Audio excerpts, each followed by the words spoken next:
want you to come home. And I do too. And no matter how bad you think things might be, everything's going to be okay. Tonight, the father of a missing teen speaks out for the first time since getting out of jail. Police accused him of abandoning his son, who disappeared 2 months ago.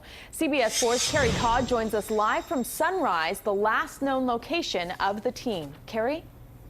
Yeah, Rudy, it was along this stretch of Southwest 136th Avenue in late December when Bruce Jorgensen and his son Augie, 16-year-old son, had an argument in the car. Bruce Jorgensen says he kicked his son out, told him to walk home.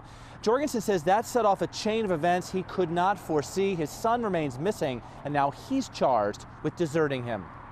I love you. I miss you. I hope you're being safe. Bruce Jorgensen wants to find his son Augie. The boy vanished after Jorgensen kicked him out of the car 2 months ago during a fight. I feel horrible every day. Jorgensen says he told his son to walk home to their Plantation condo, but Augie never returned.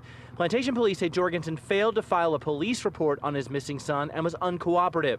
Jorgensen says he didn't immediately go to the police because Augie's run away before, and Jorgensen always found him with the help of a private investigator. He had a history of running from anybody, you know, who was police related. Still, police arrested Jorgensen as they say he was about to board a flight out of the country on a one-way ticket. Jorgensen says the police were wrong, and as proof, he showed us the round-trip ticket he booked as he headed to the Northern Mariana Islands for a court hearing. You can't unring the bell, though. Jorgensen says he's been unfairly portrayed. At a recent court hearing, prosecutors intimated that Jorgensen may have taken his son from the boy's mother years ago. Jorgensen says that's not the case and that Augie hasn't heard from his mother for years, despite knowing where they were for a long period of time. She either knew or should have known precisely where we were. She had every opportunity for a period of years to either make an appearance there or to contact us and come and visit. She didn't do that. The pair recently moved to South Florida, where Augie attended American Heritage. Jorgensen says he and Augie have lived out in the open. I've never used a false name for myself or for him. Jorgensen chalks up Augie's latest disappearance to the boy's age. The problem is he's 16. Augie has been spotted twice since he disappeared, but not for a while now. Bottom line, Jorgensen says he's desperate to find his son. There's a lot of people that you don't even know are your friends who want you to come home. And I do too.